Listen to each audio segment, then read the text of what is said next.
Good afternoon once more. My name is Umbrani Mudau, and I'm from South Africa, and I'm responsible for the South African National Space Program. I would like to welcome everybody to the session where we're going to have conversations as an African diaspora and the friends of Africa on how we can strengthen partnerships and ensuring that we do benefit from Earth observation and other programs that are there.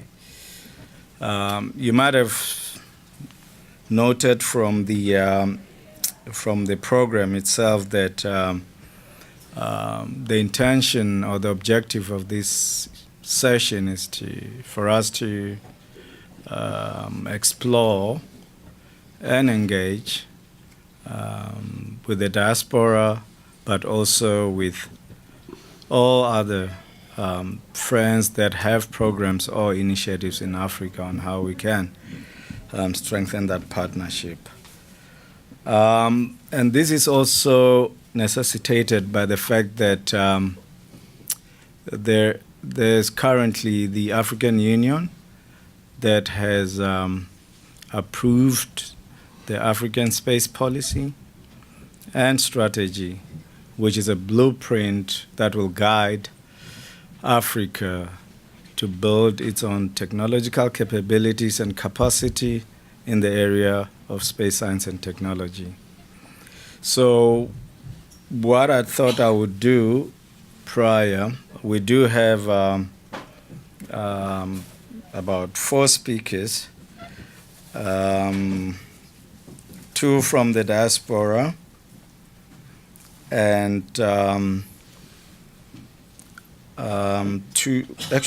from the diaspora who will then set the scene, Dr. Boulay, and then we will have 2 from the African, 1 from an institution in Africa who would give an African perspective, and 1 from the regional institution in Africa, and then from the diaspora as well we'll have 2 perspectives. But what I thought I should do prior to asking Dr. Boulay to come and, of course, share with us how his thoughts are in ensuring building the linkages between the African diaspora and programs or initiatives, and also assisting in implementing the African Space Program. I thought I should give a brief background of how we see the linkages between the African Space Program and AfriGEOSS. And therefore I have a few slides that I thought I should share with everybody.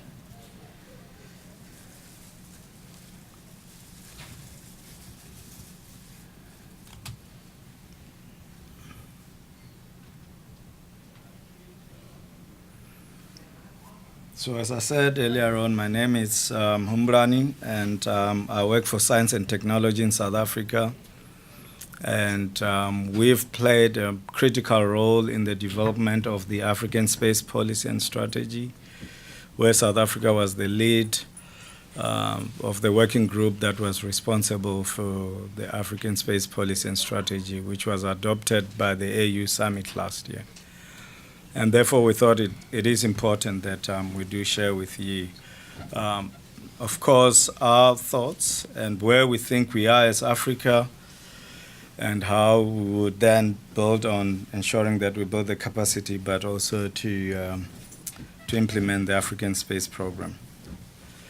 But firstly, I thought I should share with you our perspective and how we see Africa and the structure of the African countries that are beginning to play part in the space domain.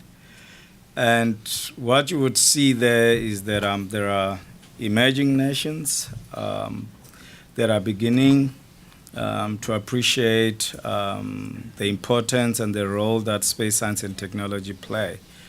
And there are those that are in the developing state that have already have space programs or space agencies that are implementing those programs.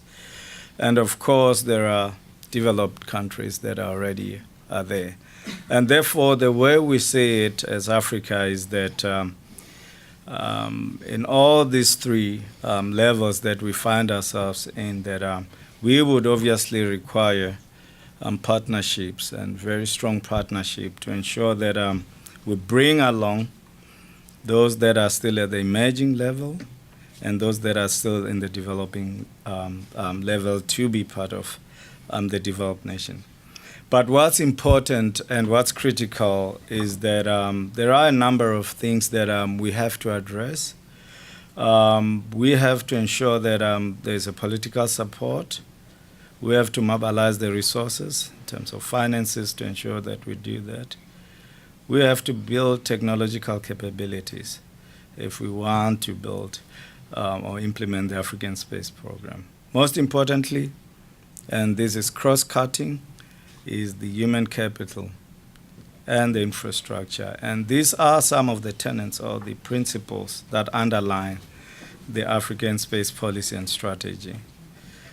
And for us to be able to realize what we see on the right, which is the benefits, we will have to look at how we work with those that are in the right, the developing ones and the developed ones, to ensure that we realize the benefits. But we have to prioritize, and we have prioritized as Africans within the policy and the strategy.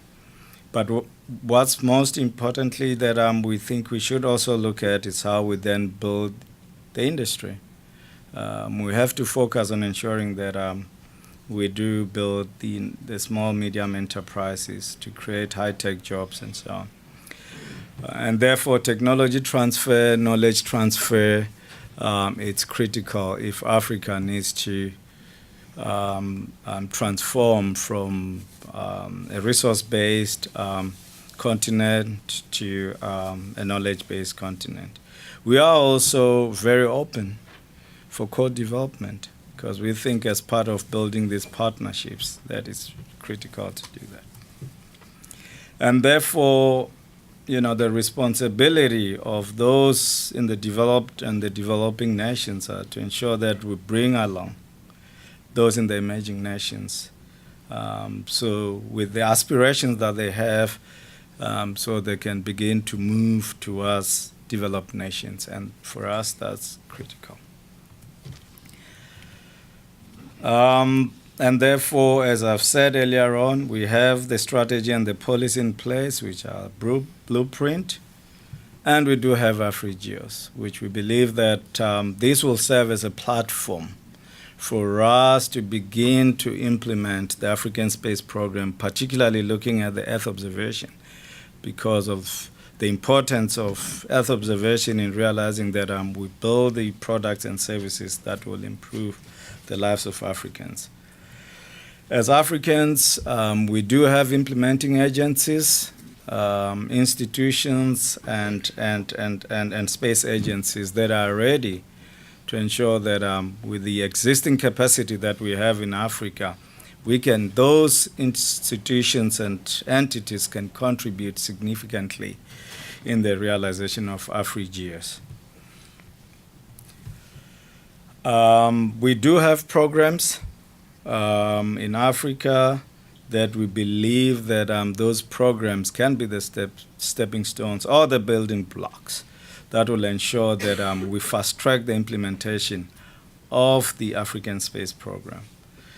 South Africa, Kenya, Nigeria, and Algeria have what we call the African Resource Management Constellation, which the focus there is to build a satellite constellation that will respond to the user requirements that have been identified by those countries. This initiative is also to ensure that We provide data and access to space, obviously, and building technological capabilities in Africa. We also have an African data-intensive research cloud. We are working as South Africa and other countries to look at how we then look at the EO node or an Earth observation node that will build an African research cloud to ensure that Africans do have access to Earth observation data. We also have African instrumentation networks. We are, as South Africa, currently looking at the establishment of the Pan-African Space Science Institute, which will look at all the 4 thematic areas within this African space program: navigation, engineering, Earth observation, and of course space sciences. And AfriGEOSS, which we believe it's a point of entry for all Earth observation initiatives in Africa. As I've indicated, the space institutions are there working together to ensure that we collaborate, and we are open, and we would like to hear from the diaspora and all our friends on how we're going to ensure that we work with those space agencies to ensure that those emerging and developing nations can begin to build capacity and capabilities in Africa. Now, you would see that it is very clear that AfriGEOSS as an initiative does respond to some of those policy principles or the strategic objectives as outlined in the African Space Strategy. And the focus for us as our contribution to the African Space Program as the EO community, we believe that through partnership, obviously, we can contribute to those programs that have been identified. We also believe that the AfriGEOSS initiative as an entry point in Africa will ensure that there's a coordination and will facilitate that coordination and understanding who's doing what in Africa, but also identifying the synergies and linkages to ensure that we reduce duplications. The user requirements, that has been done extensively. We're still running audits as part of the implementation of the African Space Strategy, and then therefore it is important to understand what the requirements are so that we can prioritize and ensure that the critical Earth observations that are required are therefore. But most importantly, we need to respond to the policy objectives and those objectives of the Africa Agenda 2063. Outreach and advocacy, it's quite critical that we do inspire young talent, attract young talent in Africa, and ensure that, of course, we engage with policymakers to begin to appreciate the importance and the relevance of Earth observation. Infrastructure, it is critical for us. We do have a number of ground segments. We are having quite a number of countries that are beginning to launch as well. But what's also most important is that this infrastructure will serve to ensure that we stimulate or build the industry that we required in Africa. And therefore, these, as we've seen, those principles are very much aligned to the African Space Program, and we believe that as an Earth observation community, there's a lot that we can contribute to the Earth observation program within the African Space Program.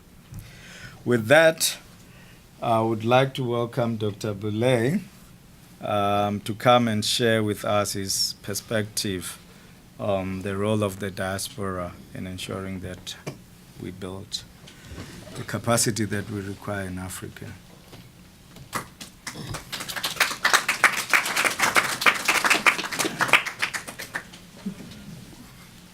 Thank you, Humbu.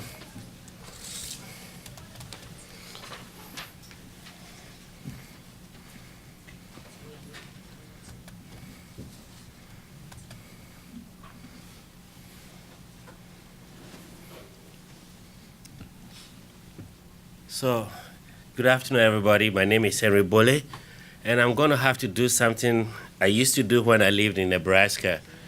Often people will write to me, "How are you an African?"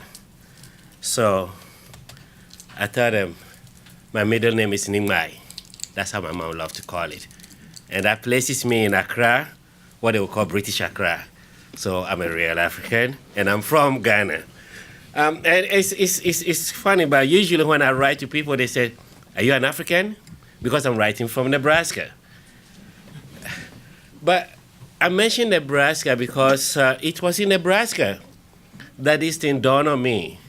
There was an international conference, my PhD advisor, bless his soul, he passed away, of the International Association of Landscape Ecology. And I was out there with a few students from Africa. And as they were calling the continents, each continent is called, and then you see a huge number rise. They didn't even call Africa. So we started looking around, and there are about 3 or 4 of us. And the question was, why? And they said, it's difficult to organize in Africa. And I said, I'm from Accra. Our local football team says, never say die. So if you tell us never, we look for the way to get around it. So since 2003, I've been pushing and digging. What can we do to put Africa on the map? So it was in last year in Kampala when I was there as a Carnegie African Diaspora Fellow, thanks to Jerry and his colleagues in Carnegie African Diaspora Fellowship Program, and he would talk about it in a little bit. I was at the conference for the African Remote Sensing Association for the Environment, and as we were talking, we started thinking, what are ways we could collaborate? And when we start talking what are ways we could collaborate, the first question that came into mind is, who is collaborating with who? Yes, I'm here in the US. Does it mean I know much better than my colleagues in Africa? Or am I going to find a way to share my knowledge with my colleagues who sometimes have studied with me in the developed country so that we can actually advance what we have in Africa?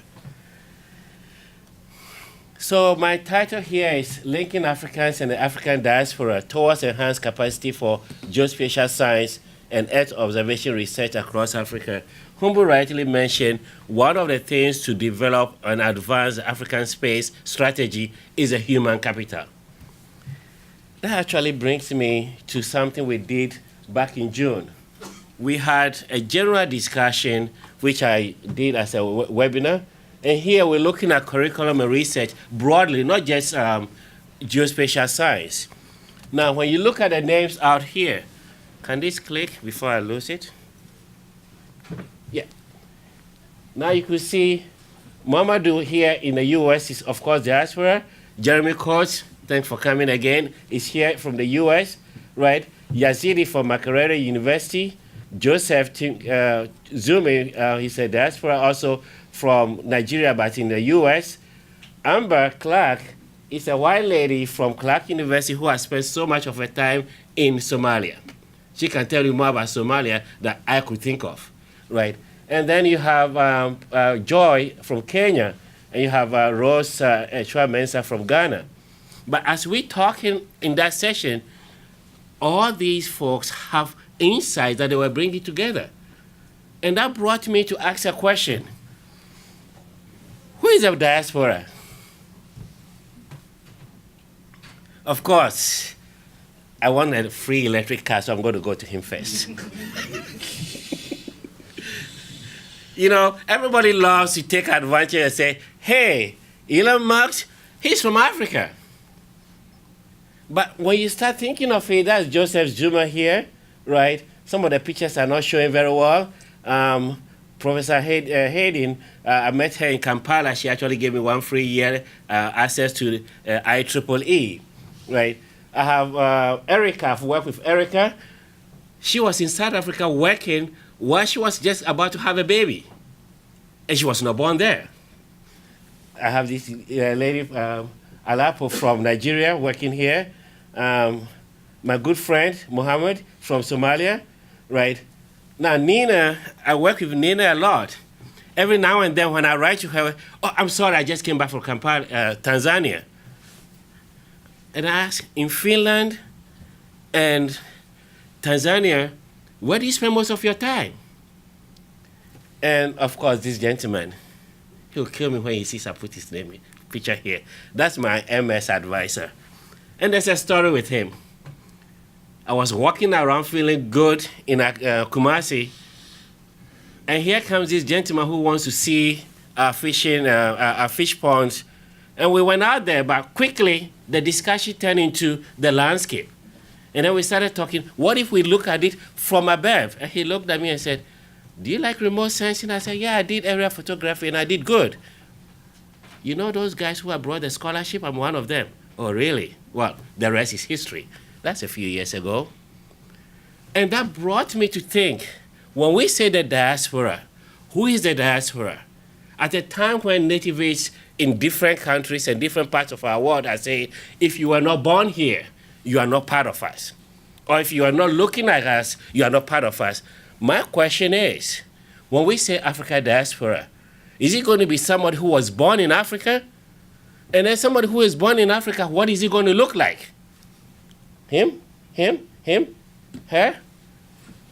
Africans come in different modes. So I think it might be better for us to actually broaden the definition of African diaspora. Not just people that were born there like me. What about my son if he wants to work in Africa but was born here? What about somebody who was born here who is passionate and working in Africa? I know Professor Moon is somewhere here, does so much work in Africa. What am I going to call him? So if we look at African diaspora and not just look at native-born African, but look at the collective of those, and I put this term here, and this is within the context of North America a little bit. That's African Americans, call it African Europeans, African Australians, and also non-African compatriots, people who are passionate about helping develop geospatial, at least in our context, geospatial science and technology in the region. I think when we do that, it's more within the collaborative sense than us and them and who knows better. So that is the context I would like us to see this whole discussion of the African diaspora. In doing so, I just want to go back to some of the questions that were raised for this discussion here. As Humber mentioned, it's going to be more of a discussion and see where we can do collaboration. So I want to raise those questions. How do we collaborate with the intellectual experience and know-how of African diaspora in EO capacity building for African countries? And as some of the questions that we're going to answer is, how do we do it to enhance African capability to use EO in decision-making, boost development of the human capital on the continent, reach a coordinated data acquisition strategy, we have just started about some of the initiatives, and also implement the African space policy and strategy. I think African can have a space policy and strategy that will be effective. And if it's going to be effective, it will take all of us to do it. It's not out of our reach. The question then is, do we even have anything close to doing it? I should have done this earlier, but better late than never. I decided to go out there and do a quick survey. And this is within the context of North America. And it's a short period, so I didn't have that much, but at least it gives us a snapshot for the diaspora. And here, I'm not talking of native-born African. I'm talking about anybody, as I described earlier, that is doing something in Africa. Most are in academia, a few in government, non-profit, and private. But you could see quickly in academia, that is our knowledge capital that we can have.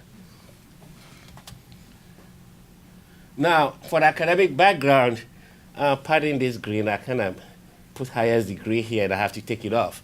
But if you look at it, a lot of the folks in the diaspora, again, are in PhD level of academic achievement. So in the diaspora, we have the making of helping build this program. So I went further. I have more questions, but I'm just showing just a few here. Now, this is a whole lot, but I decided to start with the area that most people are identifying as their specialty. And of course, it starts with GIS, image processing, GIS science, geostatistical analysis, remote sensing theory, online social media, remote sensing fieldwork, big geodata analysis, geosimulation, hyperspectral remote sensing radar, machine learning, and then you start looking at high performance computing, 3D spatial modeling. And I remember somebody put in a comment and said, we need to start thinking of SAR, the synthetic aperture radar. So you quickly will realize there are folks that have these backgrounds. And everyone here will agree these are some of the building blocks that we need to help the African space program if it is going to succeed. Not that we have to do it, but at least that is a contribution that the African diaspora can make to this particular program to succeed.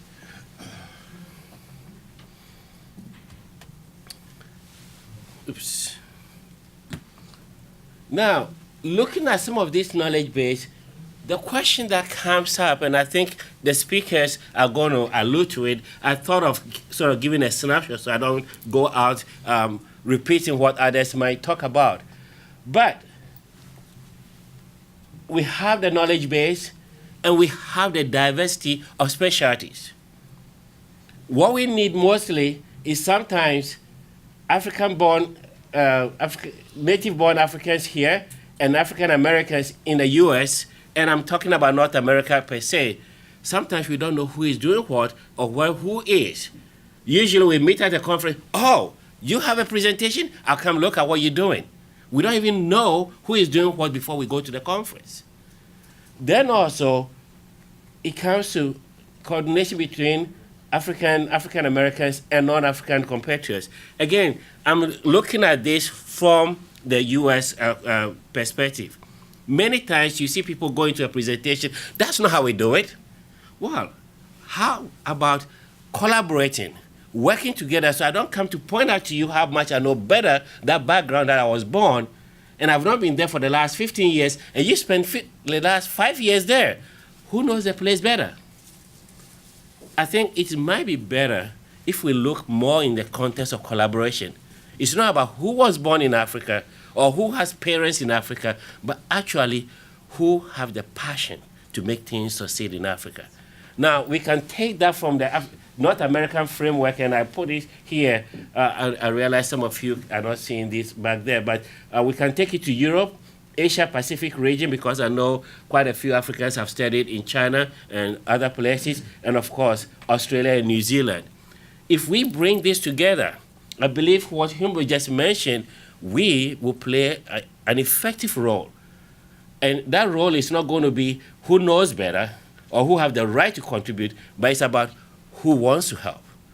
So I'm going to take a step back, and as we listen to the next presenters, I want us to see it within this context. Am I an African diaspora? And am I geared, am I fired up to make sure the African space program is a reality? Because I believe it starts with a single thought. And once the thought is there, nobody can take it back. So thank you very much for listening, and I'm going to yield to the next speakers.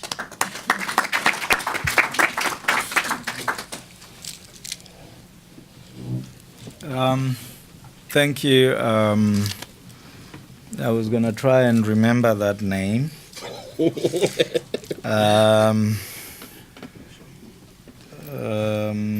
But it might be a bit of a challenge. Just before we start the conversation, can I request Imran? I know in the program it says Andy, so Imran will give us a brief background about the AfriGEOSS initiative and what its focus and objectives are. And from there, we will then begin the conversation. Thank you, Imran.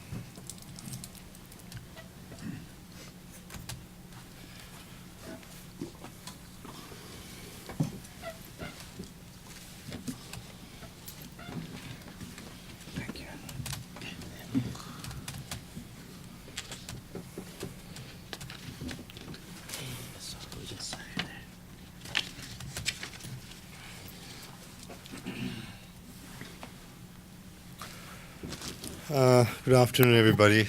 My name is Imran Saluji from the South African National Space Agency. Poor stand-in for Andiswa, who was unable to make it for the Geo plenary in this Geo Week, and asked me to essentially give her presentation for this. The presentation, there's quite a few slides, and I don't want to take up too much time before the real conversations happen. But I think that it was important to essentially give a bit of a background of what AfriGEOSS is and how it fits into the discussions that we're having here. So I'll skip through some of the slides, Humbu, if you don't mind, and just to speed up time. Okay. Yes, please.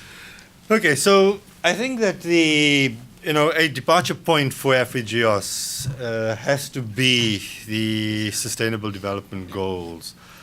Partly because it is a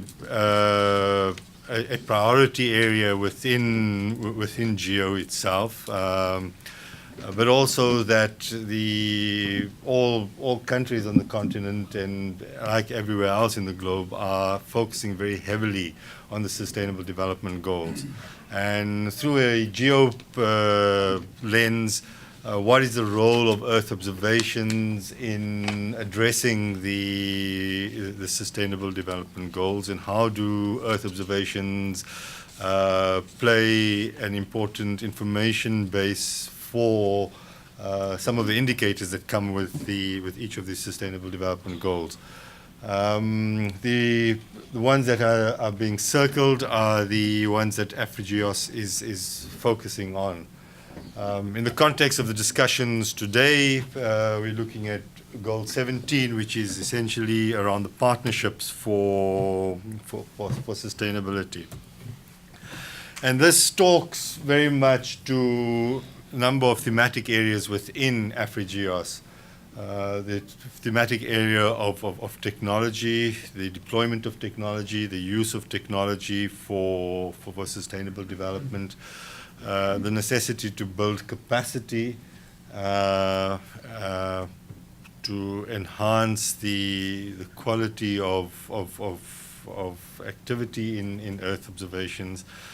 And the capacity building is, for me, not just related to being able to use deployed technology, but it goes really very much to the heart of what we would want to be doing, and that is building a base from which new knowledge can be generated.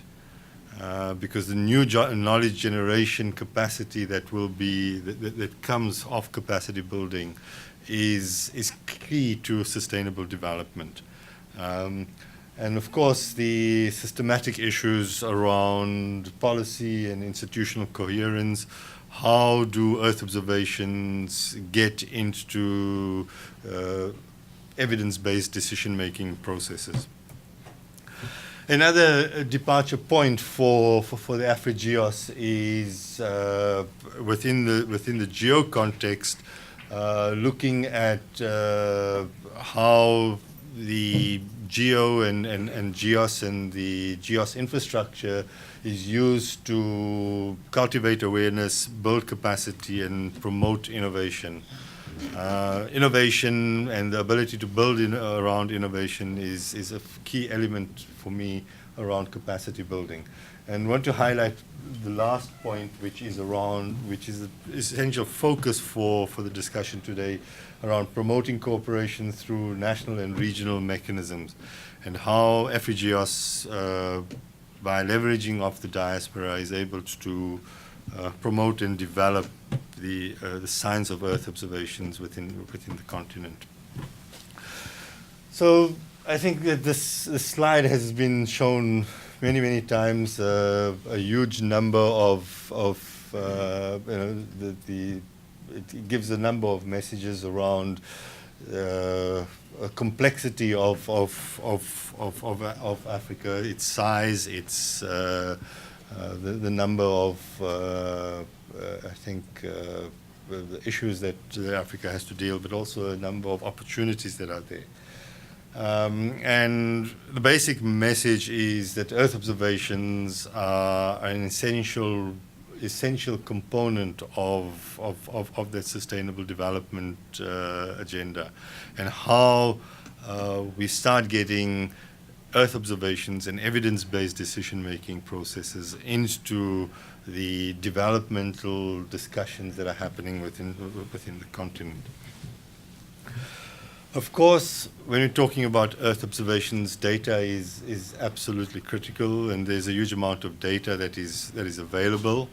But the questions around access to that data, the timeliness of that data, the ability to be able to manipulate that data is a crucial component of it. The images that you see there are direct reception stations within the African continent that allow for data download from satellites. And the bottom picture of the UMETCAST stations, or GeoNetCast stations, that are located across the continent. Okay, wrong way. So what is the AfriGEOSS initiative? Not a project, but rather a coordinating mechanism that can bring together a number of different initiatives around our continent, all pulling towards a single sort of goal.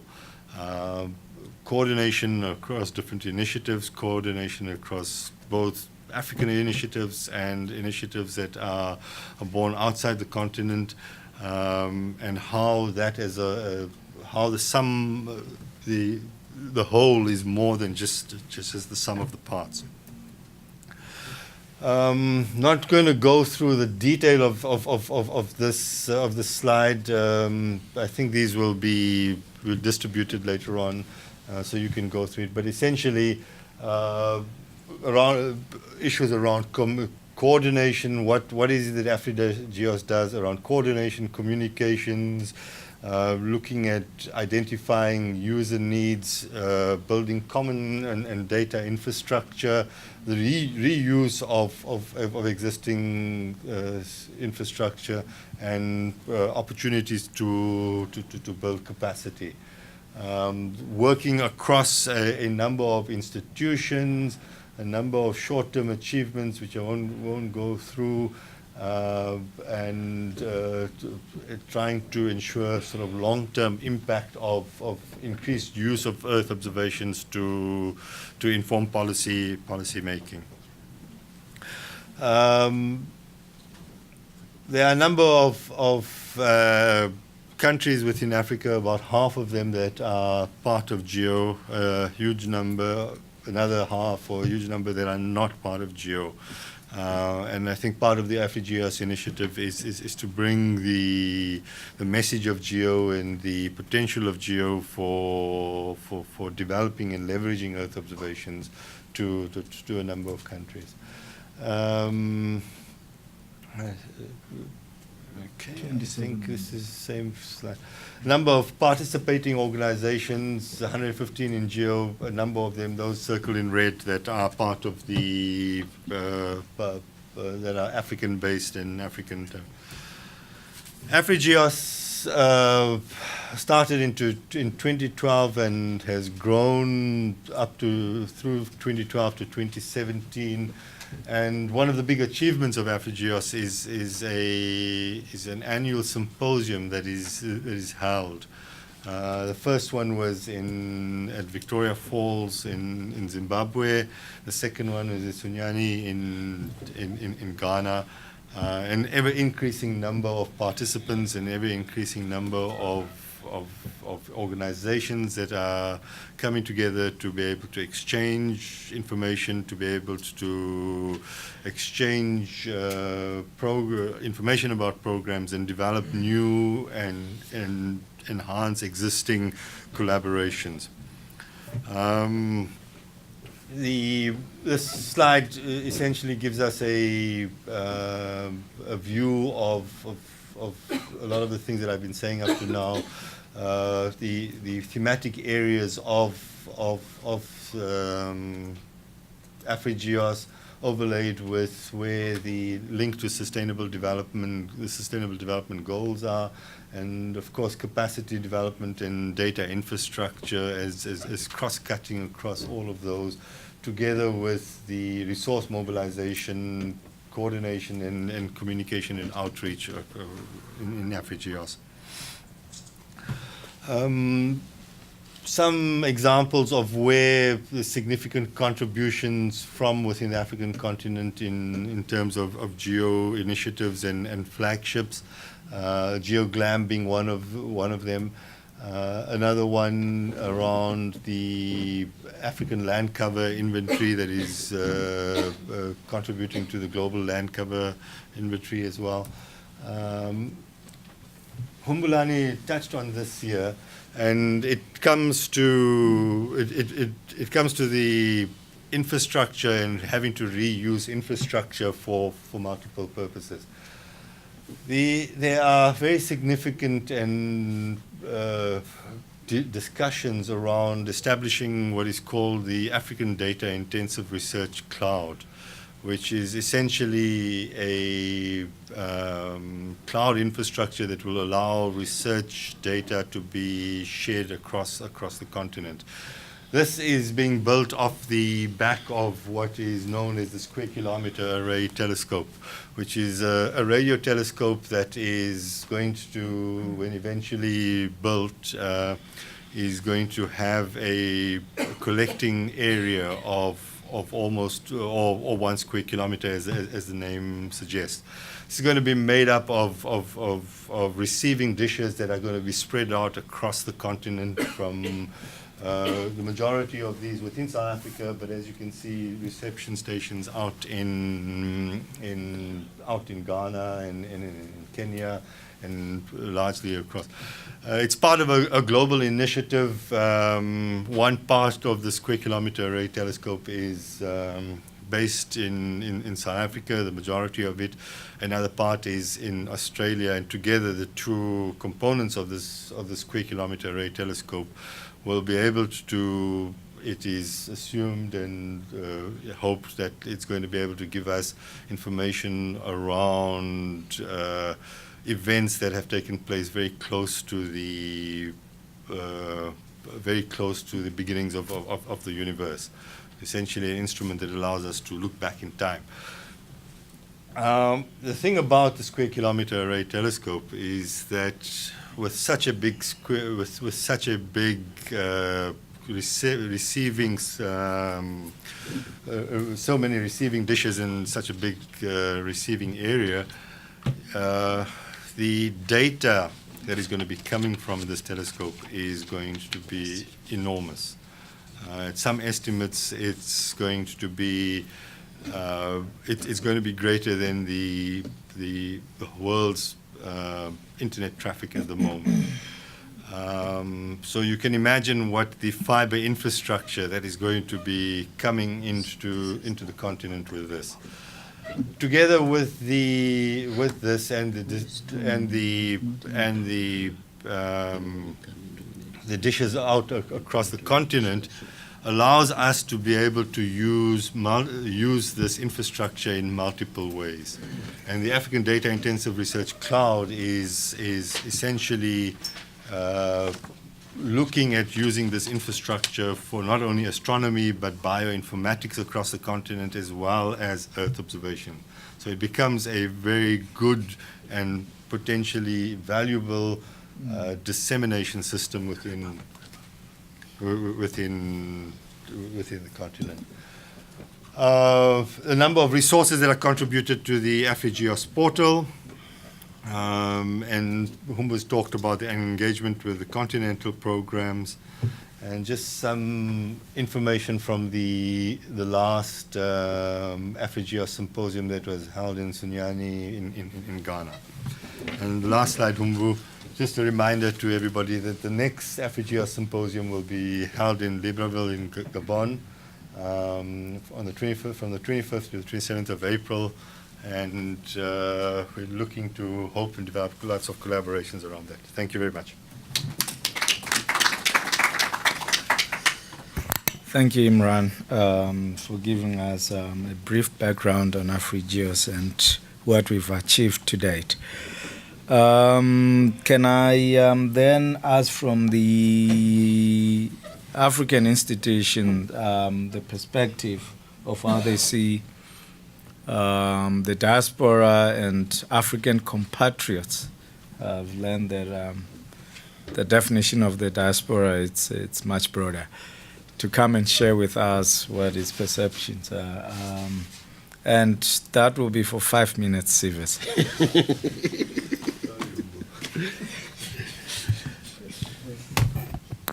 Hi, everyone. I also had that slide. Henry kind of stole my thunder about who is the diaspora, who and I said, in my thing was those that identify themselves as the diaspora. So it's not about the container you come into, but it's about your heart and your passion. And also, when people talk about Africa being the cradle of humanity or humankind, and we all are African. So for me, anyone that's passionate about Africa, you're part of the diaspora. So I'm supposed to be a respondent. I'm Civils Governor. I'm wearing my CSR, Council for Scientific and Industrial Research hat, but some of you might know me from my work with EIS Africa, which is a Pan-African NGO. So it's interesting. It's kind of closing a loop in a way. That's if we do some action from this meeting. But in 2008, Lee Schwartz is here, the US geographer, but 2008, 2009, when the GDS Global Dialogue on Emerging Science and Technology, US State Department-driven program, did this fantastic tour through Africa, and we all met in Cape Town. We spoke about, building a new activity to support this program. That led to meeting some of our diaspora, and then me going to the Association of American Geographers Conference, which has an African specialty group. And I'm not going to steal your thunder here, but one of the first things I said to that group was, you guys left, which is great. You got educated in the US, but why aren't you doing something for the continent? Why aren't you giving back? And then we talked about establishing this network. So I'm glad that we finally. I think the one reason why it never worked was we never had a kind of a formal unit to underpin it, and now perhaps through AfriGEOSS that we could formalize this, because I think it's about actions and more than talk, something we should look at. But I also think that when we're looking, we're very technical. This is geo, it's very political, we're high level, but it must support the socioeconomic imperatives. You guys have said that, and co-development is key. We also, from the experience of GDEST, which was not about diluting and destroying or duplicating. Even the most best intentions often can destroy effort in Africa.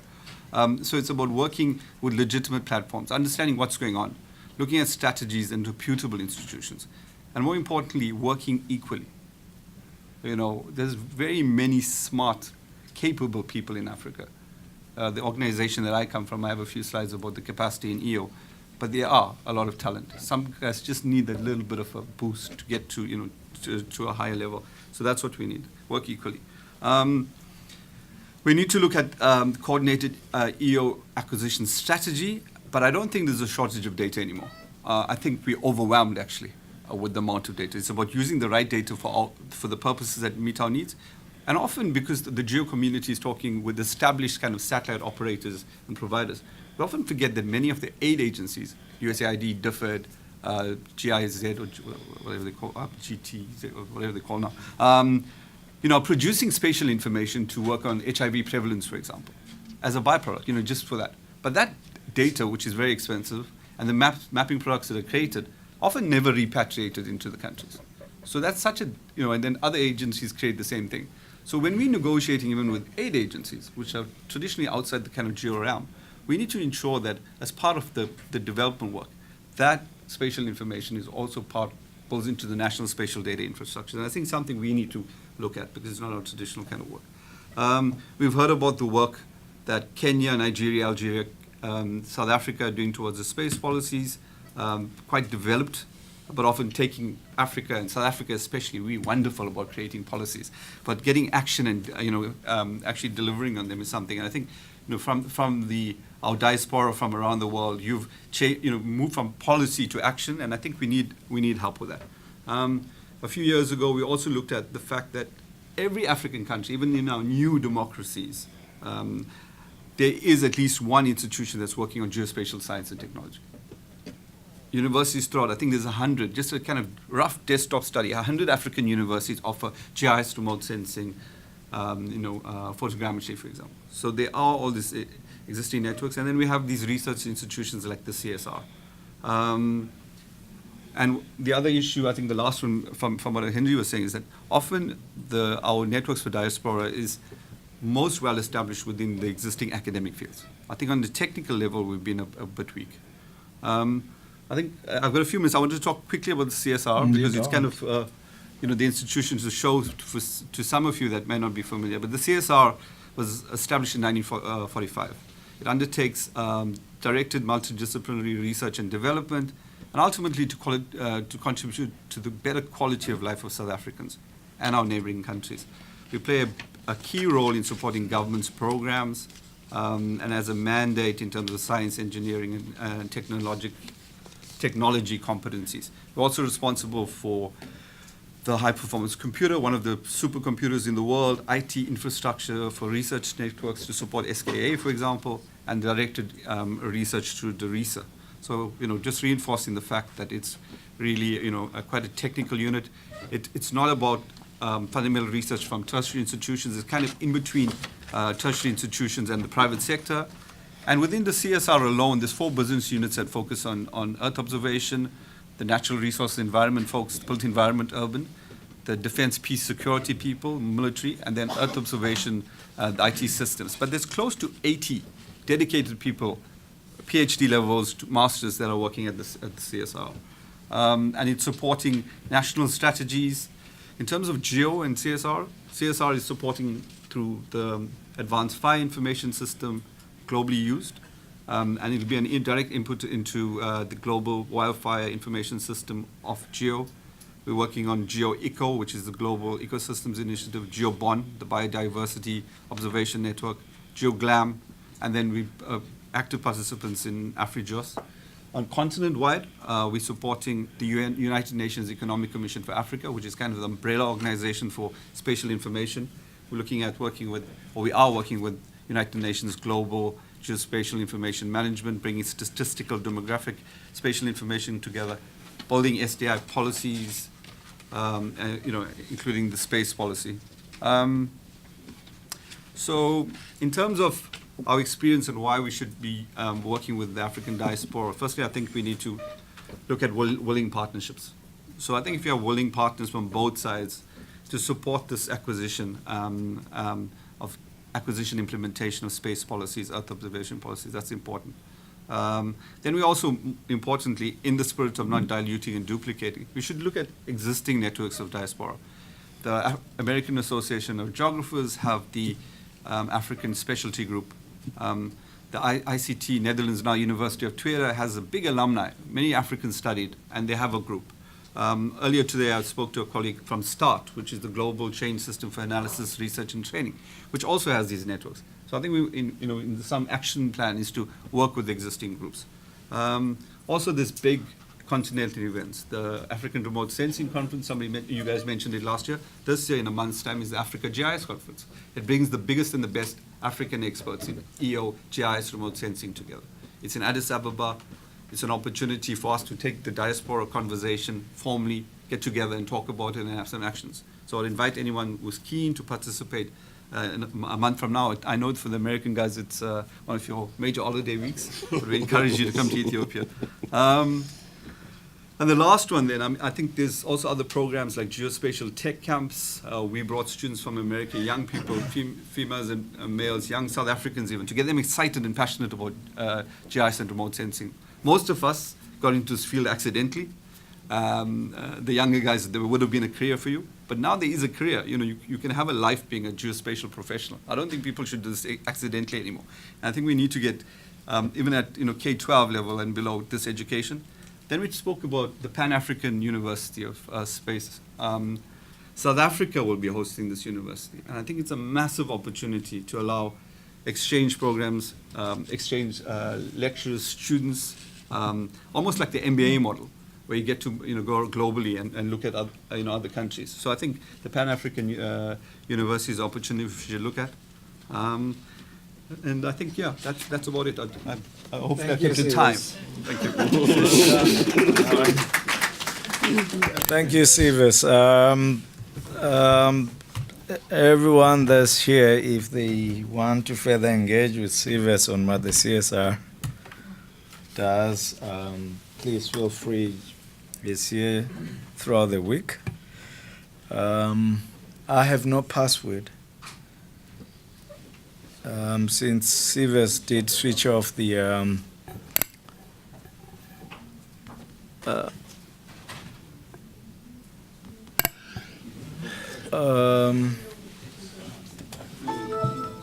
Here, it's back. okay, it's back. it's back. Okay. So I would like to welcome Bako Mamani, who's going to give us a regional perspective. Is it the mic? Yeah. No, yeah. Yes, Which one? Yes, yes.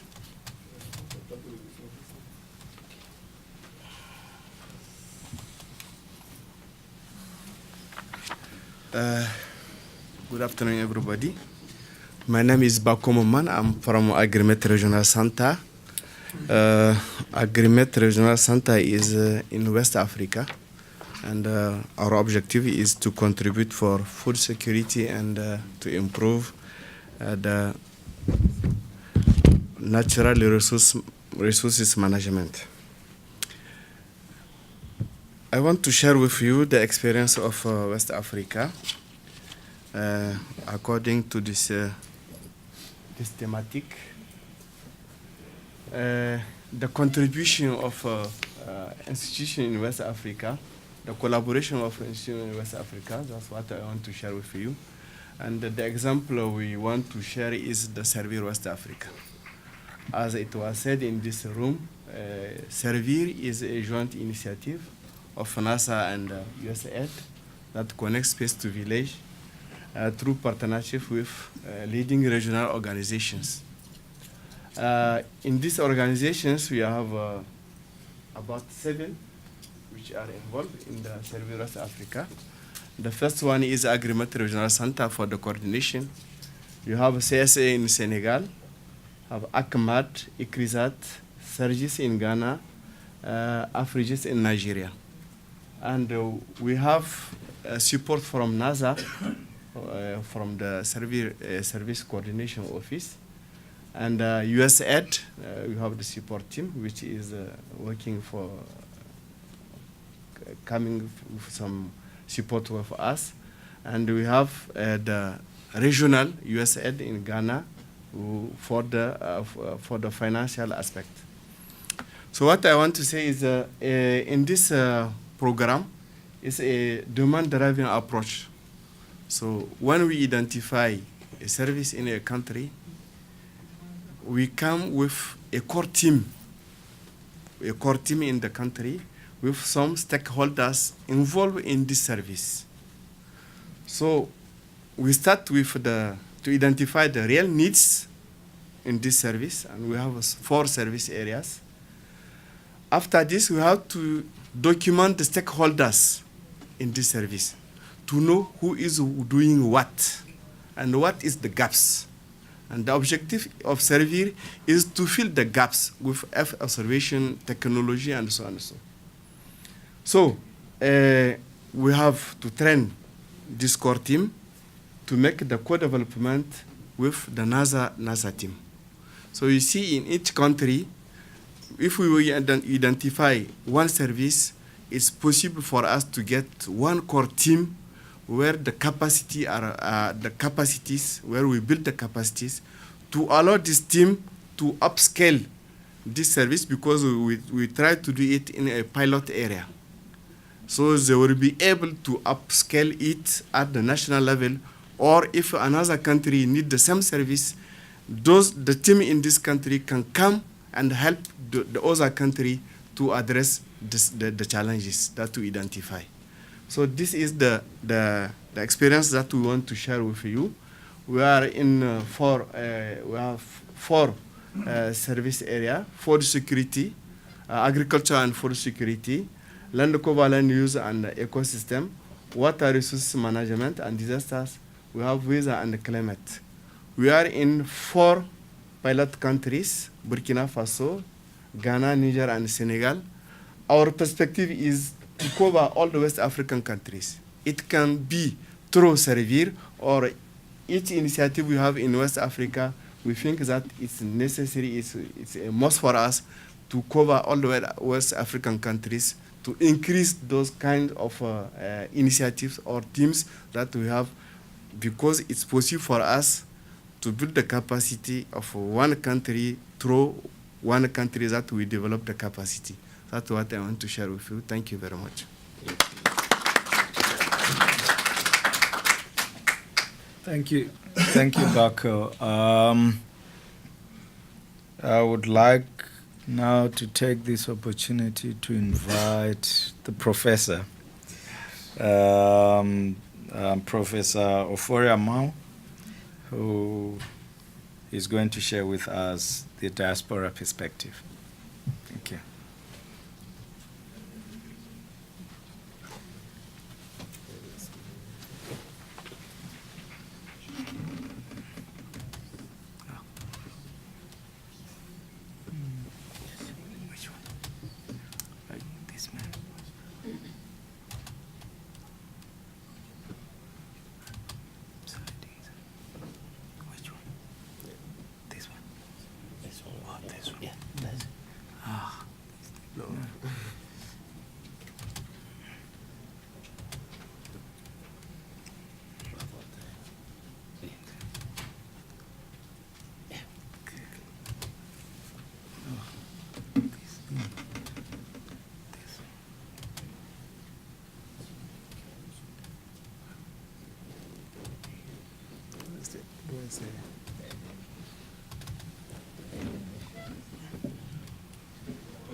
Good afternoon.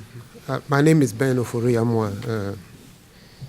I am at Western Michigan University, and I'm going to give a brief response to from the diaspora perspective. And listening to what has been presented, one of the questions that came to mind is, well, why do you need the diaspora? Imran's presentation showed 115 partners already. One of the slides showed that. And Service talked about all kinds of organizations that are doing that. But what I'm going to share here is based on my experience in trying to, as first of all, as a diaspora person, and also based on some of the experience that I've had. And if you look at the GIS world, you see the same thing. You have all kinds of organizations that are in Africa and are doing all kinds of things. But that is as we will see, that is part also, of the problem. And some of the presentations earlier on have actually highlighted on that. Well, I would just say that, yeah, there's a lot of diaspora professionals, and there are a lot of them, most of them that want to help. They would love to help. Not everybody, but most of them. And there are different types of. I look at these collaborations at two main levels. You have the level which I call macro scale, which is mostly somebody. An individual, is usually at the personal level. The other contact a colleague or a friend they have back, on the continent to do a project, or sometimes on the person's own level. It's good for personal and professional development. But projects of that nature tend to be what I refer to as short-term, single-layered, single-targeted, uncoordinated, and it has very limited capacity building effects. So someone gets a grant, they want to do something about forestry. They go to an African country, do the project, 2-3 years. They get some help from the local professionals there. At the end of the project, it's all gone. And once the project is dead, nothing continues.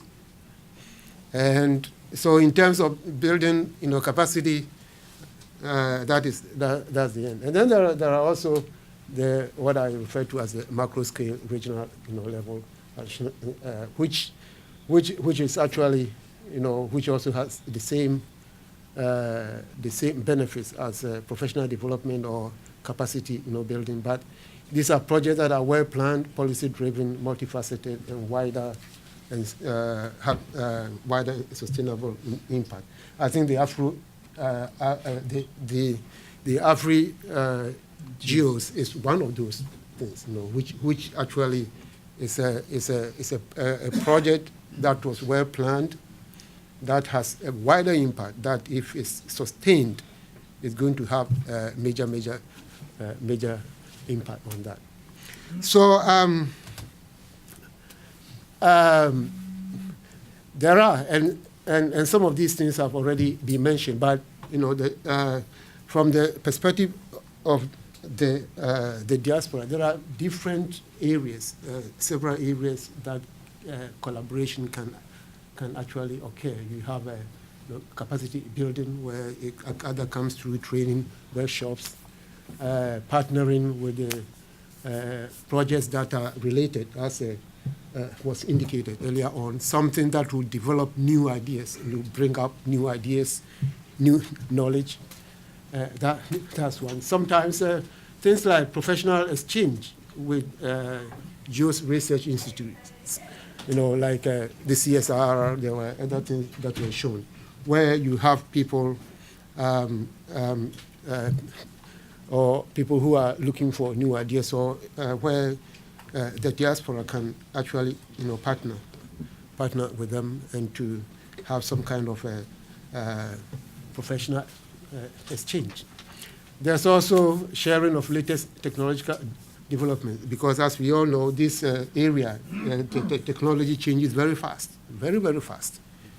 Some of the things that we are talking about, by the end of the day, it may even be obsolete. And so those new ideas that, and especially if you look at the diaspora that are found, especially in the developed countries, these are ways that collaboration can occur. And mentoring, peer mentoring. Somebody mentioned young and up-and-coming professionals that will need, some kind of guidance, and that could come through research projects and just even something like shadowing or working with those people. There's a whole area of equipment and software, hardware and software facilities upgrading. This is an area that is a little bit difficult because most of the time, a lot of the diaspora institutions and individuals do not have the resources to be able to, or they do not, it's not their policy, to upgrade equipment, to upgrade software. And so, but there's a way that, through research and well-crafted research projects, you can actually get some funding for some of those. Sylvester was mentioning that there are over 100 African universities that teach, that have geospatial technology programs. A lot of them, you go there, the computer labs are not there. They teach GIS theoretically. So you have students that are learning about GIS and remote sensing, have no computers to even work with. So those are some of the things, but a lot of the funding agencies will not give you money to to go and build a lab unless you incorporate it as a research project. And so, there's a way out that those of us who are in the diaspora can do that. I had an experience of that when I worked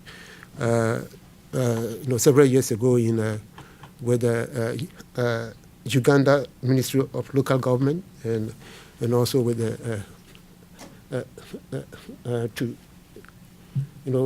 where we actually pulled Makerere, and we were able to build some labs, for them. So these are some of the just some few areas, and I'm listing this as a as a response to that request that you need help from the diaspora. Now, but there are problems and obstacles. One of the things that you'll find is that even though something like the GEOS is, as I mentioned, it's a macro level policy, but that is at the continent level. The question is, what is each individual African country doing? And sometimes when that policy doesn't go down to the level of the country or at the national level, it becomes very difficult when the diaspora goes there. There is no guidance. Everybody goes in there, they do their little bit, and what you find is that you have all these scattered projects that are not coordinated, because there is no national policy. The other thing is that, even though at the continent level this is there, but has every African country adopted the GEOS is going to be a national policy for us to manage our resources and everything? And once you do not have that, it's very difficult for diaspora to go and operate in a sense that will become meaningful. They can do the projects, but at the end of the day, you see somebody came to do forestry here, another person came to do health, somebody did water, resources, and you have all these projects that do not come together to advance anything. The other thing is also what I found is that the diaspora, and I'm part of it, we are very good at criticizing what is going on in the continent. We sit back here, we critique, we criticize, and why don't they do that? Why don't they do that? Why don't they do that? We don't want to get our hands dirty. When we go in, one time we step in, and then we don't get. It appears they don't listen to us, and so we just say that forget. They are not serious. But on the other hand, also, on the other side,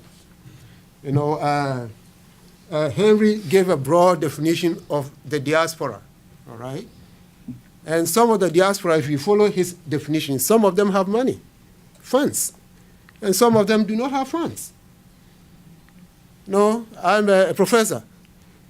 I teach. I get an idea that I want to go to Ghana or Nigeria or Uganda to do something. But I go to Ghana, I can use Ghana because that's where my roots are. And the first question is, well, what is in it for me? Because I don't have a lot of money, I go in there and they will say, go and come, go and come, go and come. And before I know it, I'll be frustrated, and I decide that I'm not going to do anything. So it's both sides. On the one hand, we criticize them, the government, but on the other hand, also, you have a situation where it becomes very, very, very difficult when you look at some of the attitudes. And so I know a lot of people in the diaspora that have just, ruled out, to do anything with the government.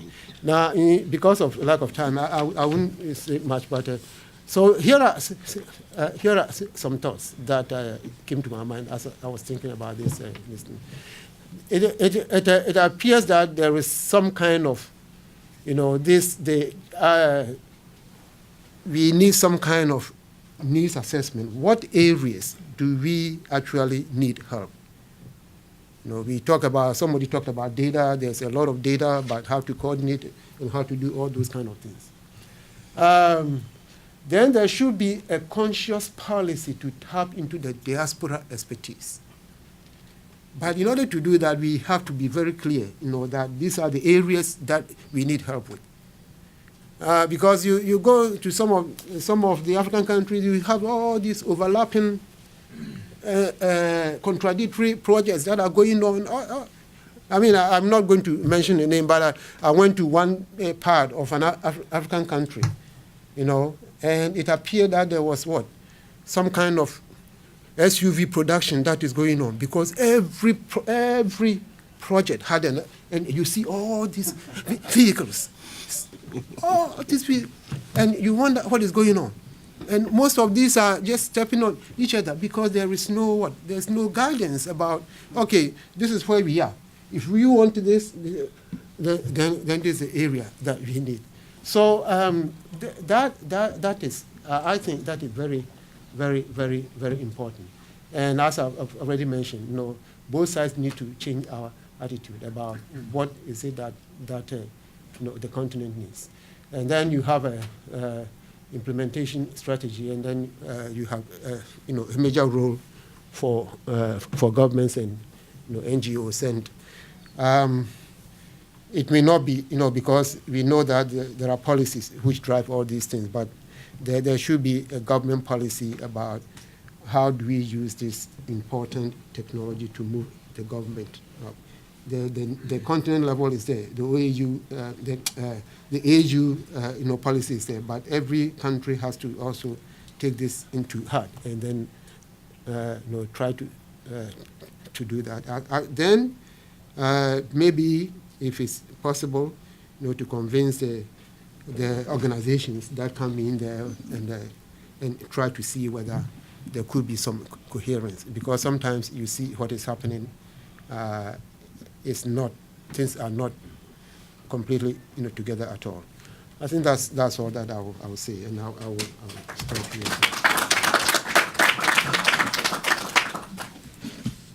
Thank you. Thank you, Prof, for those provoking thoughts, and I hope we will reflect in the next 30 minutes on how we then make use of the diaspora. Can I call Hesham El-Askari to come and share with us? Thank you.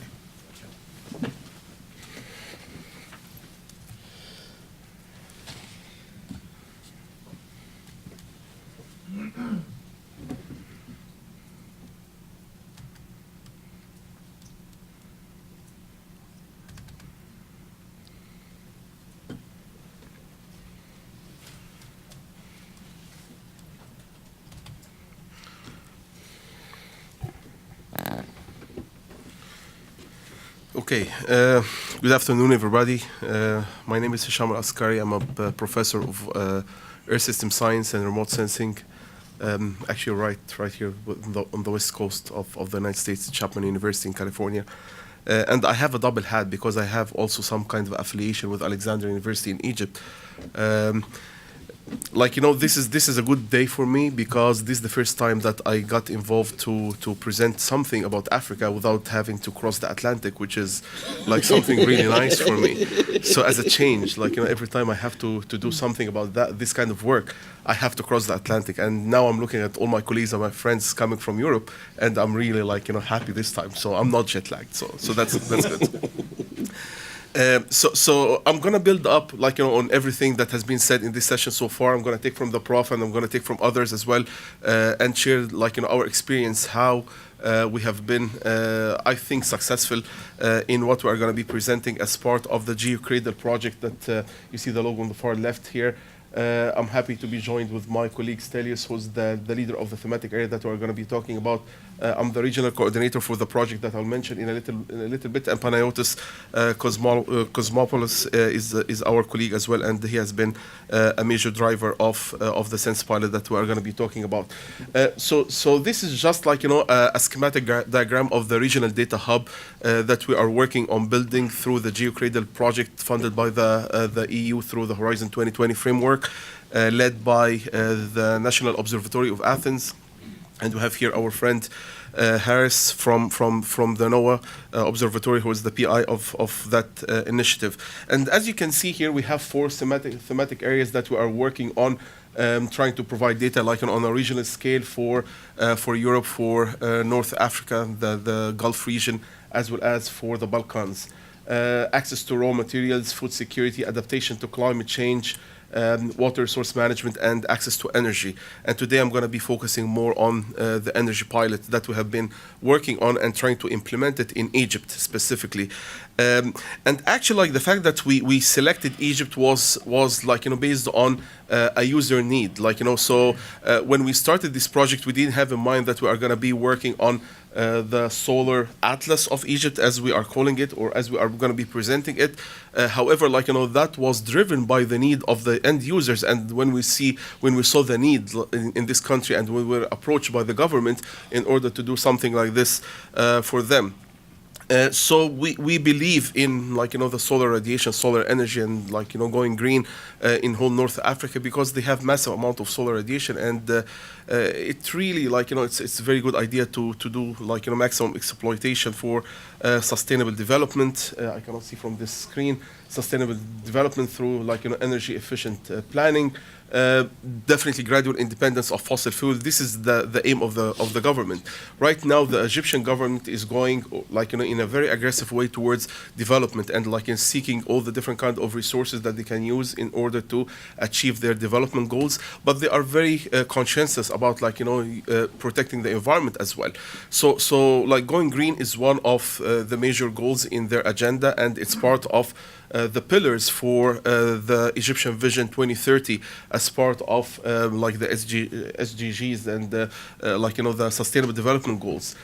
So they are really thinking, like, going in this direction of the gradual independence of fossil fuel, and that was why we introduced for them the Sense pilot, or the solar energy nowcasting product that we have developed for that sake. And it's helping us a lot, and helping the country, like, to have realistic assessment of solar potential. We have an operational product where, like, it's based on the overpass of the satellites every 15 minutes, which is satellite-based, satellite-driven. And also in this product, we are quantifying the impact of aerosols and clouds in order to have, like, the maximum amount of the solar radiation on the ground at different locations, based on the either GHI or DNI, based on the kind of technology that you want to implement. This is just, like, the logical flow of the project, and like, the kind of the science behind it. Using different kind of satellite observations, using the Copernicus atmospheric monitoring system for the clouds and the aerosols, as well as using OMI, like different kind of satellite products for gases and different kind of constituents like ozone, for instance. Of course, we are running radiative transfer models. And on top of all of that, there is a neural network system and also multilinear functions in order to like, provide the nowcasting kind of product, in order to make all of this work together in a timely fashion, in order to have an operational kind of product. So all of that has been implemented and has been introduced to the country, like, through that funded project. And we like, we were lucky, like, I'm gonna say, like, we have been working with the government very well, and we've been lucky that we got their ears, and we implemented some good outputs.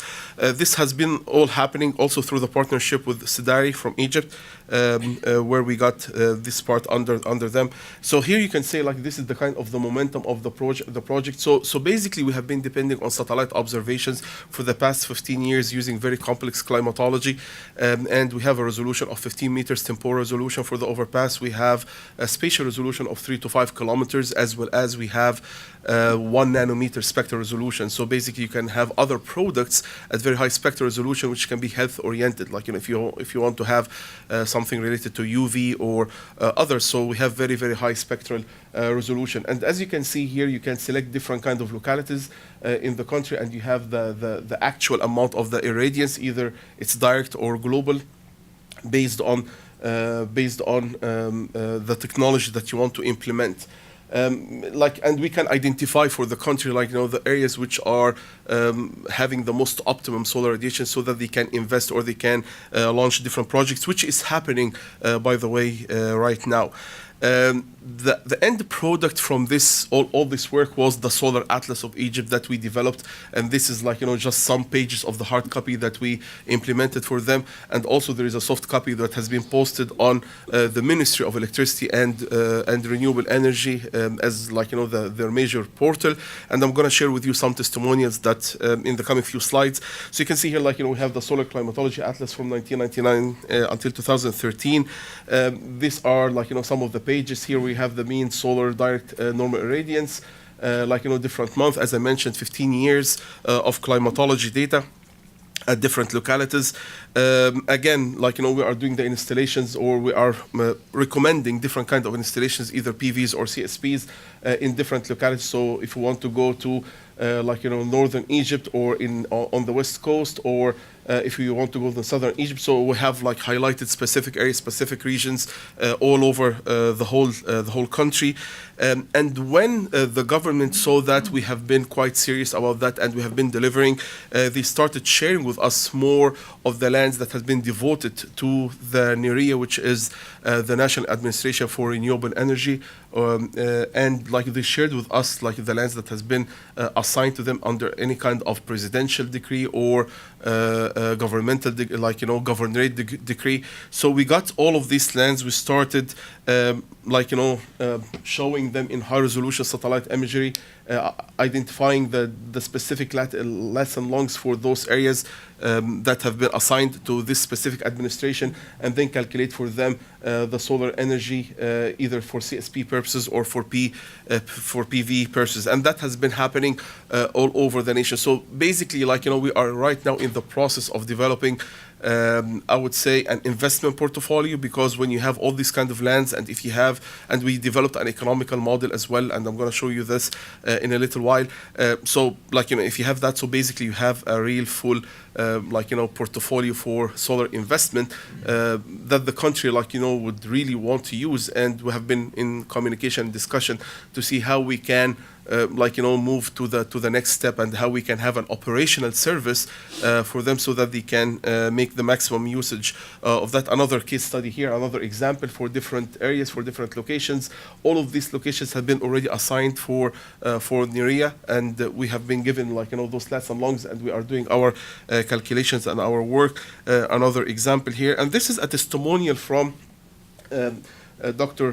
Mohammed El Khayat, who is the executive chairman of NEREA. And as you can see here in his email, has been acknowledging us and the effort of the whole team, thanking us for the work that we've been doing for them, and sharing. They would like to share it with different kind of international agencies, but the target is to consider the Solar Atlas as an official reference. So that has been a good success for us, having our work to be acknowledged by the government at that level, and to be used as a reference for the country for any kind of investments. All of this happened when we had the ears of our minister, Her Excellency Nabila Makram, who is the Minister of Immigrants and Expats. And we have been working very closely. When I reached out to her, she has been quite supportive, quite energetic, quite enthusiastic, and we have been working with us at multiple levels, and been supporting in a great way. So basically, the work started by going to the Ministry of Electricity and Energy, where we met with Minister Mohammed Shaker, who is the Minister of Electricity and Energy, and also meeting with Minister Mohammed Assar, who is the Minister of Military Production, because they have a factory for PVs And we presented all of this work, like, when everything was done, we presented this in Alexandria University, and this is the president of Alexandria University, like where I came from, because I still belong to Alexandria University. And we did our work and presented, like, the whole idea of the solar atlas. And to be honest with you, that has been a successful, like, I would say, value chain, and you will understand what I mean by a value chain. So once we developed this solar atlas and it has been adopted and implemented by the country, and, like, they are really using that kind of work. So we have been working with Professor Sir Magdi Yaqub. I'm not sure if some of you might have heard of him, a famous cardiologist, and he has a huge hospital in Aswan, Upper Egypt. And he has been doing a lot of missionaries, like, in Ethiopia, in different parts of Africa, has been on the map for a while now. So Professor Yaqub is building has a new initiative in Upper Egypt, where they want to create a center of excellence, and actually they are really adopting the sustainable development goals in going green. So we are building a solar farm, like, we have a piece of land which is assigned for that project. As you can see here, we identified the piece of land and we started our calculations. And not only that, but we built also an economical model in order to give different kind of options for PV versus CSP installations based on the need and the capacity needed by the hospital and the residential area. And not only that, but we're going to have a lot of surplus which can be fed to the grid and can help also, like, the surroundings. So there is a civic engagement component. There is an NGO component, like, working with that hospital.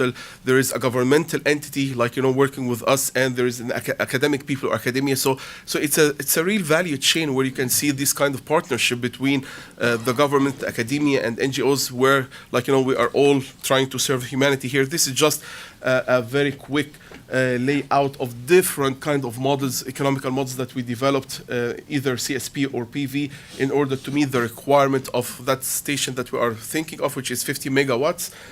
Like, different kind of combinations and how we can approach that, and all the expenses associated with it. It has been a very robust, flexible, scalable economical model that we developed, and this is what we are going to be implementing for the rest of the areas, or the rest of the lands that has been assigned to NURIA, in order to develop this solar portfolio that I mentioned, or solar investment portfolio. So again, like, here we have been using or trying to promote Earth observations for a specific goal, and now we have been in communication even with the National Statistical Office in Egypt, in order to implement or in order to introduce Earth observations on how we can measure some of the indicators for the Global Sustainable Development Goals. And we have also been very successful in that. We have the interest, we have the capacity of doing that. Specifically at this time when Egypt just launched their space program, and it is about time, like, for us to tell them, or to at least participate, because we are not going to mandate anything. We are just there to give opinion or to share experiences, and then like, it's going to be up to the government. But we have been having this kind of good communication, and all of that, I think, is seen as, like, a very good initiative. Has been seen in the European community as one of the successful stories, the GeoCradle project. And we are trying to build on that for the AfriGEOSS, like, the next call, and we'll see, like, how we can expand this work in order to serve our purposes for that part of the world, for Northern Africa, for Africa in general. Our minister, Nabila Makram, as I mentioned, like, has been traveling back and forth different parts of Africa. She has been invited in Sudan and in other parts of the world, and have been spreading the word. And we are trying to build partnership with our neighbor countries in Africa in order to implement this kind of technology on a broader scale, on a bigger scale, and try to build this kind of collaborative environment, or to create this kind of collaborative environment. So I think I proved that I'm a diaspora. So Thank you. In all ways, and this is the final picture for the future vision of the center. Thank you so much. Thank you. Thank you very much. We've heard that, there's a lot. I mean, Africans have taken an hour and 35 minutes. Those from the diaspora and those from Africa. And I would like to give a platform to all the participants to share and reflect on what have been said by the Africans in the diaspora, Of course, we would also like to hear just quite briefly from our international partners. I've heard that the definition of the diaspora includes our African compatriots. So those that are there who wants to make a 1 minute, 2 minute intervention, please, you're welcome to do so. Apparently, Jeremy Coates would want to share quickly with us what he's been doing in Africa. Sure. Thank you.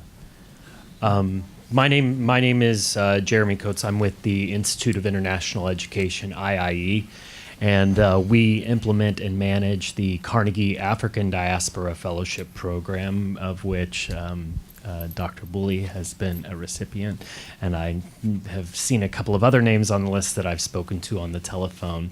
The Carnegie African Diaspora Fellowship Program is a short-term scholar exchange program for African-born academics living in the United States and Canada to partner with African universities for fellowships of 21 to 90 days. And our fellows usually work in the areas of curriculum development, graduate student teaching and mentoring, or collaborative research. Of course, we do have these smaller activities that go along with these programs. However, the ultimate goal is to create these institutional linkages between institutions of higher learning on the continent and the diaspora and their home institutions here in the United States or Canada. A couple of notes that I kind of was taking, because I'm not into geospatial technology or anything like that. So I learned a lot today from all of you, so thank you very much. But just listening to Dr. Afi-Amoa's comments about perspectives from the diaspora, I did want to pull a few pieces out of it. Especially the needs that you mentioned from the diaspora's perspective of capacity building, partnering on research projects, professional exchange. Sharing technology, mentoring, facilitating equipment. These are all things that the CADFP, as we call it, do. We are entering our 5th year. Carnegie Corporation of New York has generously funded this for 4 years and has agreed to do it for 2 more. And we partner with an African institution in Kenya. That's where our secretariat is based, at USIU Africa there. But these are all pieces of this type of program and all offerings. So I think any of you who are interested in the CADFP, don't hesitate to come up and speak to me after we finish today. I've already got some ideas maybe for AfriGEOSS where you could possibly take advantage of this program, whether or not we do have a new component that where you do not have to be an African university. You can be a research organization or other institution to participate in the program. So feel free to reach out to me. I have my cards and I'm happy to discuss. Thank you. Thank you. Thank you. Any of our compatriots? Oh, we do have quite a few. Hello, my name is Sujit. I'm from India, and I'm very grateful to get this opportunity to be here and get all these ideas. And I can, especially the comment on the getting access to the technologies, and it rings a bell with me because 20 years back I was a student in India, and I came across GIS, and I spent 2 years trying to get access to a GIS because that time my university didn't have GIS software, and even today, getting access to GIS, the cost of proprietary software is very high. That prohibits many students getting access. And for me, it was pure luck. I got access to GIS, I got an opportunity for scholarships and things like that. But then I realized I have to do something back. So we started working with the Open Source Geospatial Foundation, and I'm now pleased to let you know that all these tools, geospatial tools, are all available fully free, like QGIS. And not only that, we are also making available all the training materials for which is all on Creative Commons license. And we are now setting up labs around the world. In Africa, we have our first lab at the University of Pretoria, which was set up, and the RCMRD in Kenya. And I have been going around different universities to make sure they all set up labs which are all based on free and open software, because then they are fully empowered, because then they own the software, they can do their startups rather than buying licenses or getting some free licenses for 1 year and then charging licenses like that. So it's very important we get that perspective in capacity development, that capacity development has to be empowerment, not just giving some training and then asking them to buy the software for huge amount later. But let them own the software, and that's my perspective, because I struggled a lot to get access to GIS to learn. So I'm very keen to make sure we make that opportunities open to everyone, so everybody can learn it. So just let I'll contact you separately, and I'll make sure these things are available for everyone. Thank you. Thank you very much. Thank you so much, Chairman. You was expecting the microphone. You got to be trouble. It's the chairman to decide. We're not fighting. I'll give it to you afterwards. So my name is Cheikh Mbow. I am from Senegal. I'm newly appointed 1 year ago as Executive Director of START International here in Washington, D.C.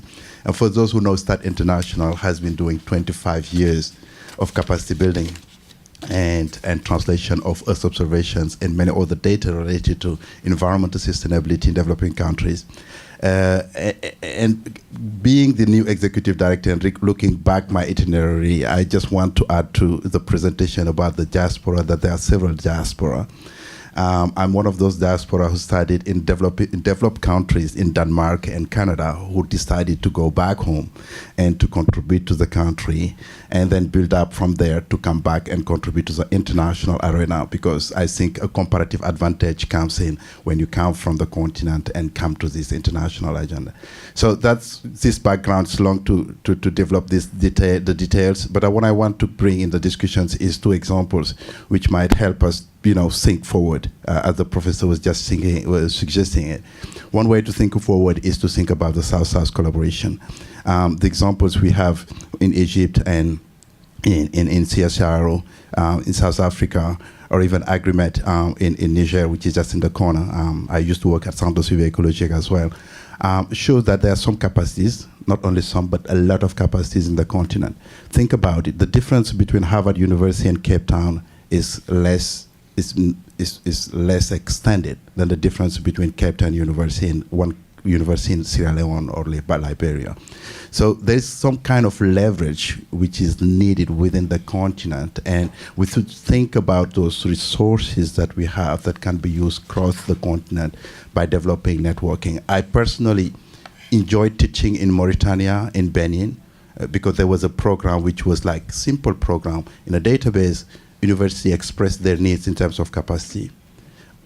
And the same university can express strengths they have to bring to other countries. So Senegal showed that they have strengths on GIS and remote sensing, and I was appointed. My CV was out there, all the programs. And Mauritania says, we need this guy to teach us these kind of things. We need it. And Senegal also requests this capacity from Cote d'Ivoire in biodiversity, etc. So there was a flow of scientists across the continent. And the possibility to link people to people is bring us to the level of linking knowledge to knowledge, and that's where the transformation will happen. The second example, and I'm happy that my colleague who really facilitates that, Professor Chris Justice from Maryland University, who is just sitting behind me, you can wave your hand for people to know. Who's that? Professor Chris Justice. So when they came in 2005, they say, we have a lot of data, Earth observations that can be relevant for your countries, but you need to organize yourself as a network. I immediately volunteered and established the West African Network on Remote Sensing in your very continent at Accra, with the minister supporting it. And that very network has leveraged so many other programs and developed the labs and the knowledge, which has led to some concrete applications of Earth observation.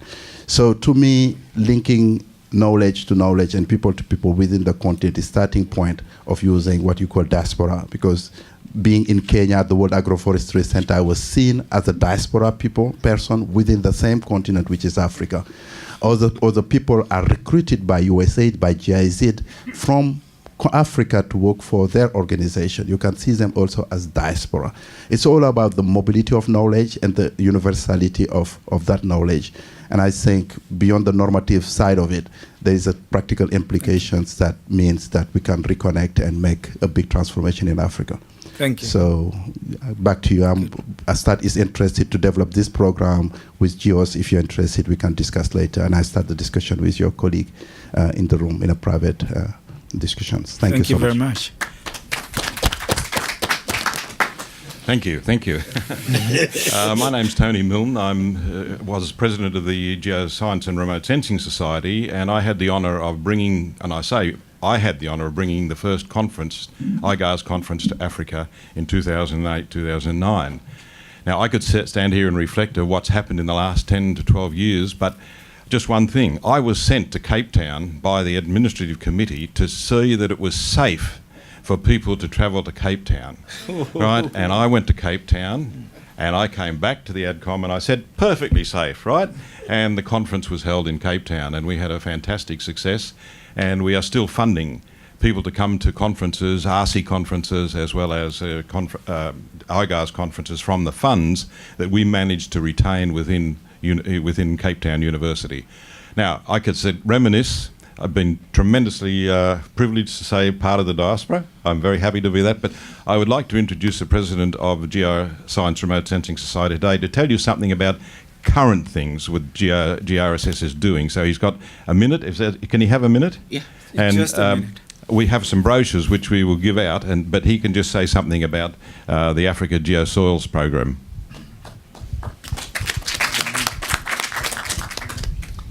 Thank you. Very briefly, in GRSS, we are sponsoring also caravans, okay, to support training along the African continent, in addition to support the conference, etc.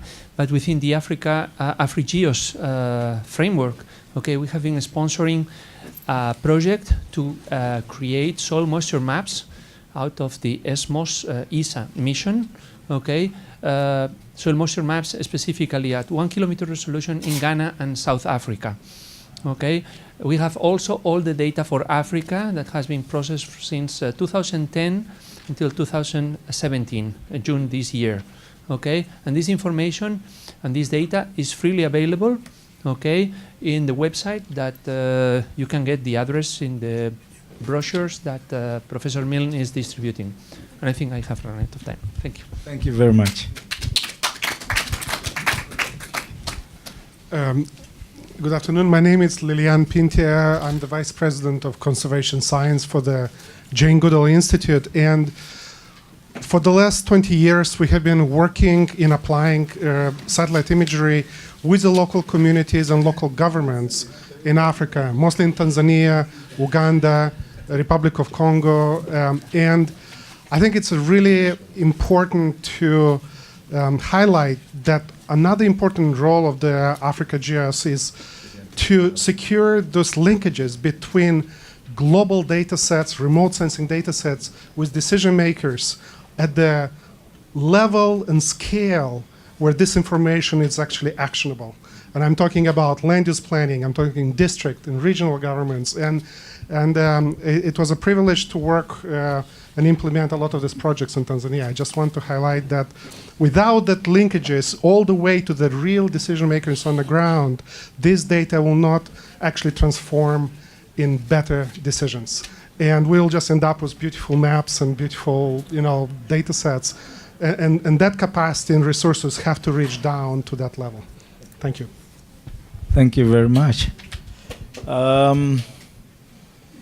Anyone before we sum up from the panelists?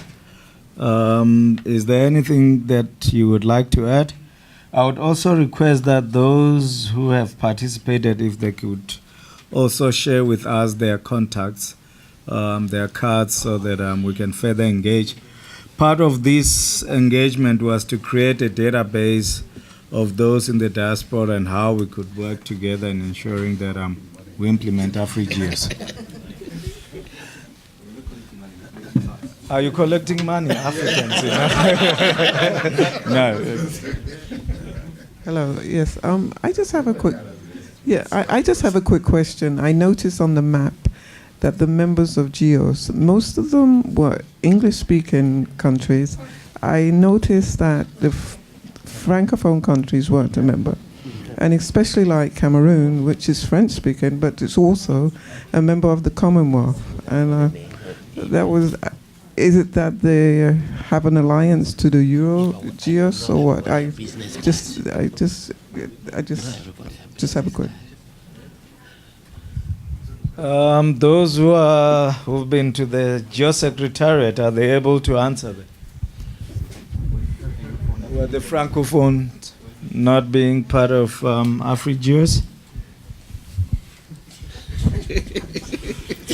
You're asking me to talk on behalf of the Geosecretariat. No, as anyone from Africa can try and I think respond to that. I'm not too sure what the answer to that question is. It's not that there hasn't been efforts to try and get Francophone Africa. There are a number of countries that are part of the of GEOSS, but there is that gap, and I really don't know what the answer to that question is. I will try to. I would like to try and approach this by turning it into actually an opportunity. I know back in 2007 when I was trying to lead this whole charge in landscape-based analysis, I was working with a gentleman from Belgium, right? And he was very blunt with me. If you want to work with Francophone Africa, you got to work with Europe. And he wasn't lying. Most of the people, I'm from Ghana. A researcher in Togo is not talking to the people I'm talking to. Chances are I'm talking to US, I'm talking to UK, perhaps ITC, and the person from Togo next door is talking to who? Paris. And chances are we don't know who is doing what. We are next door neighbors and we're talking to different people. So they are active, but it's a question of cross-linking. So sometimes some of the English conferences, when we're organizing, perhaps if we have a dedicated Francophone component, so that some of us, all we know is parlez-vous and then we are done. And we expect them to speak English carefully and participate in our conferences. Why don't we make the effort? And if we're going to make it very well, I believe we can work with each other and move on to do it. So I would see it more of a challenge and an opportunity because it's there. What do we do about it? And I think this comes to your question. Thank you. Thank you, Dr. Bale. We have 8 minutes before I wrap up.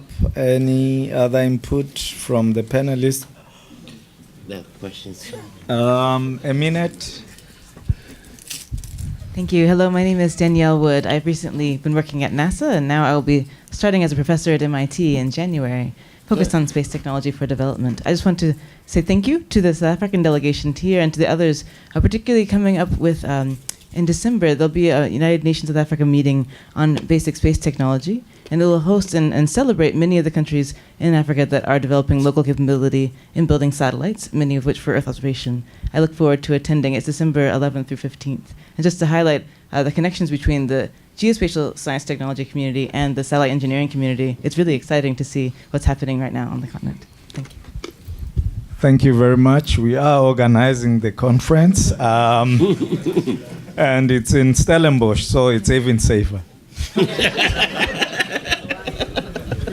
Yep. Thank you very much. This was quite a good exploratory of the terrain. I'd like to take my contribution back to the governance and the relevance and the fact that we now have the policy and strategy. How do we then develop a frame of engagement? Because there's a lot going on, there's lots of initiatives, and when we talk about knowledge and technology transfer, we need to have a frame for that, because there has to be some governance around what we're doing. And if we're going to do the needs assessment for the continent, we then can scope and provide the thematics around where we can intervene. But on the other side, we have very good practices like what Egypt presented. How do we then also package that in a way that is systematic to respond to thematic and gaps that we've identified? So we sort of matchmake in a way that is very systematic, that can be institutionalized and can respond to a very organized monitoring of progress in the way that the sphere of influence can actually be realized. Thank you. Thank you very much. We were in Ethiopia. Huh? Oh, please introduce yourself. I'm sorry. I'm Rose Alabaster. At the moment, I'm co-chairing the steering committee for GeoGloss, and I'm based in Geneva. Yeah, we were in Addis Ababa actually discussing that very same subject. Thanks. Just a quick point. I think the message needs to go back to the funding agencies for research, that if you want to develop cooperation in Africa, you cannot do that in a 1 year, 2 year, 3 year project. You need long-term commitment. You need checks and balances, accountability for your research. But you need, if you're going to develop the human capital, you've got to have long-term projects. Thank you, Prof. That's a very good point. I would like to wrap up. I've given you guys enough chance. Oh, okay. Roger. I'll be brief. Thank you. I'm Lee Schwartz from the Department of State here in the U.S. And I think I'd like to make a shout out to try to get the youth more involved. There are a lot of initiatives now where they're using new technologies. The U.S., the State Department and USAID support groups like Youth Mappers and the Young African Leadership Initiative. So I think I look around this room and there aren't a whole lot of real young people, I think, and it's a different type of science that they're learning. And so I think trying to link this group as much as possible with the younger potential diaspora would be a good initiative. Thanks. Prof, just in a minute. Okay, yeah, just to follow up on what our friend there said. I think the other part is also on the, take this back to the African governments, that they also need to be committed to the support that comes from the NGOs, because what we all know is once the project funding is over, everything just stops. There's no planning to support that anymore. Thank you. 30 seconds. I'm just going to build up on what he said about involving the youth. In a couple of weeks, there will be the World Youth Forum in Egypt, where it's going to be held and inviting all the youth around the world. They are going to be discussing a lot of different initiatives. Among those are sustainable development initiatives, impact of global climate change and other factors. And they are going to also have a lot of youth talking about the MUN model. And I'd like to extend the invitation. I got invited by the government to present there about global climate change and sustainable development. And I'd like to extend the invitation to everybody, especially the youth, or you can just pass the word about the WYF World Youth Forum. Thank you. Thank you. 15 seconds. 15 seconds. 15 seconds. I'm going to be quick. I want to mention this. I don't want us to go and then it's the end of it. I'm thinking of building a database. Somebody mentioned matchmaking, a platform. Someone have an idea. Before you go into an African country and have the idea full-blown, you go in there and you identify who is doing what. I started a survey that has some few information, but I don't know it all. I'm looking for collaborators that we can build a platform. And that platform will have information on African diaspora this time too. So that if I think about having this wonderful idea to implement that wonderful project, I don't go to my colleagues in Ghana and say, I have a project. They're going to look at me and say, but we taught you. But when I start thinking about the idea, I link up with them. And by the time I'm linking, perhaps I can go to Professor Miller and say, oh yeah, in the database, I saw you did that. Can you help me? So that collaboratively, we can go forward. So I'm going to put it out there. If anybody is interested in building a database, it's not about Henry's database, but our database. And that's what I want to put out. Thank you for the offer,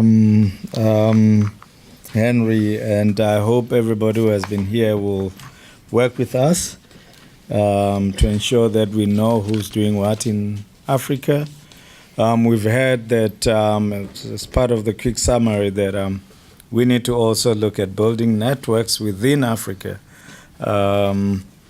We've heard that there are existing institutions and programs from our African compatriots.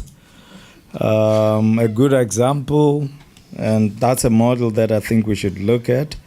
Those that are in the diaspora, working with African compatriots, for example, the GeoCradle project, it's something that we need to pursue to ensure that we do build capacity.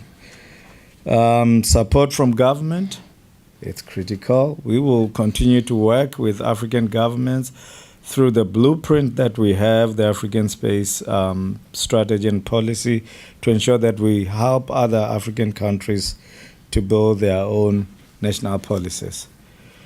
The level of collaboration we've had, it's at different stages, and therefore we should continue in ensuring that we do build the collaborations. Of course, there are obstacles, and we know the attitudes, as we've heard from the professor, and that's something that we need to work. It's not just the attitudes of those in the diaspora, but also those in Africa. Sharing, mentorship, upgrading existing facilities, it's quite critical.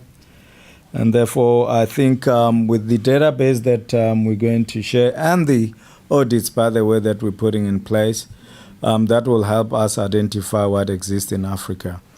With regard to governance and institutional arrangements, the discussions are advancing very well. We are looking at establishing the African Space Agency that will ensure that it coordinates the African Space Program. We are looking forward to working with you in linking all the institution through the Pan-African University for Space Institute. We believe that will be an excellent platform that will ensure that we build capacity at macro or micro level to ensure that we realize the objectives of AfriGEOSS. Thank you very much.